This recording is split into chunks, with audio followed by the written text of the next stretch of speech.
HCG આસ્થા cancer centre, અમદાવાદે તેની robotic surgery સેવાઓમાં એક મહત્વપૂર્ણ સીમાચિહ્ન હાંસલ કરતા અત્યાર સુધીમાં 2800મી વધુ રોબોટિક સહાયિત કેન્સર સર્જરી સફળતાપૂર્વક પૂર્ણ કરી છે. આ સિદ્ધિ સાથે કેન્દ્રે પશ્ચિમ ભારતમાં રોબોટિક ઓન્કોલોજીકલ સર્જરી ક્ષેત્રે અગ્રણી અને પાયોનિયર તરીકેનું સ્થાન વધુ મજબૂત બનાવ્યું છે. રોબોટિક કેન્સર સર્જરી માટેના સેન્ટર ઓફ એક્સલન્સ તરીકે ઓળખાતું HCG આસ્થા કેન્સર સેન્ટર અદ્યતન મિનિમલી ઇન્વેસિવ કેન્સર સારવાર દ્વારા વધુ ચોકસાઈ, ઓછો દુખાવો, ઝડપી સ્વસ્થતા, હોસ્પિટલમાં ઓછો સમય રહેવાની જરૂરિયાત અને વધુ સારા ક્લિનિકલ પરિણામો પ્રદાન કરી રહ્યું છે. કેન્દ્રે અત્યાર સુધીમાં 1600મી વધુ યુરો ઓન્કોલોજી રોબોટિક સર્જરી સફળતાપૂર્વક પૂર્ણ કરી છે, જેમાં 1000મી વધુ રોબોટિક પ્રોસ્ટેટ કેન્સર સર્જરીઓનો સમાવેશ થાય છે. આ સિદ્ધિ ભારતના અગ્રણી રોબોટિક યુરો ઓન્કોલોજી કાર્યક્રમોમાંના એક તરીકે કેન્દ્રની ઓળખને વધુ મજબૂત બનાવે છે. બે અત્યાધુનિક અને સંપૂર્ણ કાર્યરત રોબોટિક સર્જિકલ સિસ્ટમ્સ સાથે, જેમાં જાન્યુઆરી 2026માં બીજી રોબોટિક સિસ્ટમનો ઉમેરો કરવામાં આવ્યો હતો.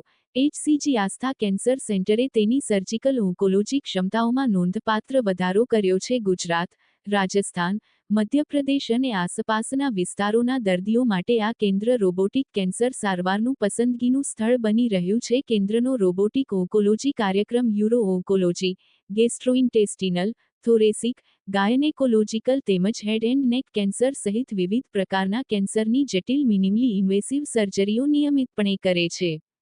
અદ્યતન રોબોટિક પ્લેટફોર્મ સર્જનોને વધુ ચોકસાઈ, ઉત્તમ નિયંત્રણ અને ત્રિઆયામી દૃશ્યતા.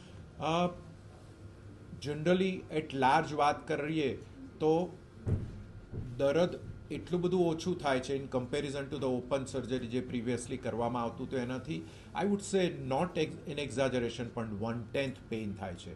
રિકવરીમાં 1/3થી વધારે સમયમાં દર્દી રિકવર થઈ અને એને જે કામ કરવું હોય એ કામ માટે એનેબલ થઈ જાય છે. અને આપ જાણો એ પ્રમાણે કેન્સરની સારવારમાં ઘણી બધી વખત સર્જરી પ્લસ કિમોથેરાપી અને રેડિયોથેરાપી આપવામાં આવે છે.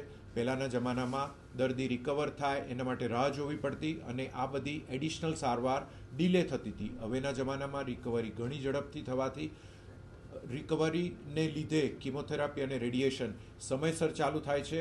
અને the biggest benefit to the society is કે સર્વાઈવલ ઇઝ ઇન્ક્રીઝિંગ. કેન્સરનો ક્યોર રેટ વધ્યો છે અને દર્દી લાંબુ જીવતા થઈ શક્યા છે. હું doctor Hemang Bakshi, head department of uro oncology and robotic surgery, HCG cancer centre, Ahmedabad. આજે આપણે વાત કરી રોબોટિક સર્જરીની.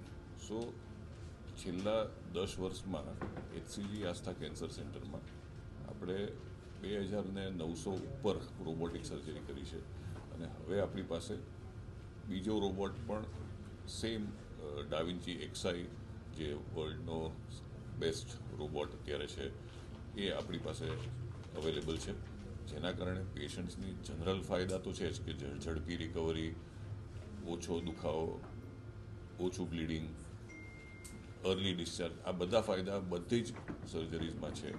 પણ મુખ્ય ફાયદો યુરોલોજીની વાત કરું તો ફંક્શનલ રિકવરીમાં છે કે પ્રોસ્ટેટ કેન્સરના ધારો કે 2900માંથી અમે 1000 રોબોટિક પ્રોસ્ટેટ કેન્સરની સર્જરી કરી 10 વર્ષમાં, તો the main benefit is early and better functional recovery, કે યુરિનનો કંટ્રોલ એકદમ ઝડપી અને પૂરેપૂરો આવે છે.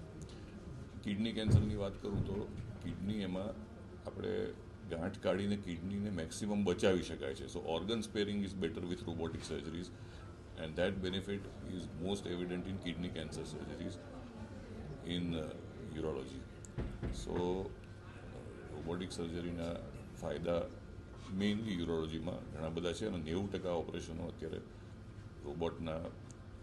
રોબોટની મદદથી પ્રોસ્ટેટ કેન્સર સર્જરીમાં થાય છે. રોબોટિક સર્જરી કેટલી મહત્વની? અત્યારે ગુજરાત કે હિન્દુસ્તાનની વાત કરીએ તો વધતું પ્રમાણ ગર્ભાશયના મુખના કેન્સરનું છે. આટલું બધું અવેરનેસ, આટલા બધા વેક્સિનની અવેલેબિલિટી છતાં હજી બી 70%થી ઉપરના કેસ અમને મોડા સ્ટેજમાં જોવા મળે છે. એન્ડોમેટ્રિયલ કેન્સર એટલે કે ગર્ભાશયનું કેન્સરનું પ્રમાણ ઘણું ઓછું છે, કારણ કે આપણી લાઈફસ્ટાઈલ બહુ સારી હતી. પણ હવે વેસ્ટર્ન કલ્ચર આપણી લાઈફસ્ટાઈલને ઇન્ફ્લુઅન્સ કરવા માંડ્યું છે, એટલે કરિયર ઓરિએન્ટેડ ફિમેલ્સ, એમના મોડા લગ્ન, એકાદ જ બાળક, નો બ્રેસ્ટ ફીડિંગ, ફાસ્ટ ફૂડનું, સ્મોકિંગ, આલ્કોહોલ, આ બધાના કારણે ઓબેસિટી વધી છે, ડાયાબિટીસ વધ્યું છે, હાઇપરટેન્શન વધ્યું છે. અને આના લીધે હોર્મોનલ ગરબડો ચાલુ થાય છે. એના લીધે એન્ડોમેટ્રિયલ કાર્સિનોમા એટલે કે ગર્ભાશયનું કેન્સર થાય છે, વધતા પ્રમાણમાં જોવા મળ્યું છે. અને 2022થી 2025માં જોવા જાવ તો 2025માં લગભગ 20,000 નવા કેસ ઇન્ડિયામાં જોવા મળ્યા છે. પ્રમાણ ઓછું છે as compare to cervical cancer, પણ એન્ડોમેટ્રિયલ કેન્સરનું પ્રમાણ વધતું જાય છે. પણ જેવું મેં આગળ બી કીધું તો એવું કે એનો ફાયદો એવો છે કે પેશન્ટને પોસ્ટ મેનોપોઝલ બ્લીડિંગ થાય. જેવું બ્લીડિંગ થાય ને એટલે પેશન્ટને ટેન્શન થાય કે આ જતું રહ્યું તો મારું તો માસિક હવે કેમ આવ્યું, એટલે એ વહેલામાં વહેલા ગાયનેકને બતાવવા જશે અને એમનું કેન્સર વહેલા સ્ટેજમાં પકડાઈ જાય છે. પણ આવા પેશન્ટમાં જ્યારે ઓપરેશનની વાત આવે ત્યારે જો પેટ ખોલીને અમે જે ઓપરેશનો કરતા હતા ત્યારે મને યાદ છે કે 5-5, 10-10 દિવસ સુધી પેશન્ટ હોસ્પિટલમાં જ હોય, એમનું ડ્રેસિંગ બી 15-20 દિવસ ચાલે, પેશન્ટના પેટના ઉપરના ટાંકા ખુલી જાય, ફેટ ડિસ્ચાર્જ આવે, એ બધું જ થતું હતું. હવે જ્યારે ચીરો નથી મૂકતા અને રોબોટિક સર્જરી કરીએ છીએ ત્યારે આ બધા કોમ્પ્લિકેશન્સ જતા રહ્યા છે. એડિશનલ એડવાન્ટેજ અર્લી સ્ટેજીસમાં કે જ્યારે અમે નોટ ડિસેક્શન કમ્પ્લીટ કરતા હતા અને લિમ્ફોરિયા લિમ્ફીડીમાં હતું એ હવે રોબોટિક સર્જરીમાં ઓછું જોવા મળે છે. બિકોઝ હવે અમે આઈસીજી નામની ડાયની મદદથી રોબોટિકલી સેન્ટિનલ લિમ્ફ નોડ ડિસેક્શન કરીએ, એટલે કે માત્ર 1 કે 2 નોડ બંને બાજુથી કાઢીએ અને પેશન્ટને લિમ્ફીડીમાં લિમ્ફોરિયાનો પ્રોબ્લેમ નથી થતો. Recovery is much faster. અને જેમ ડૉક્ટર જગદીશ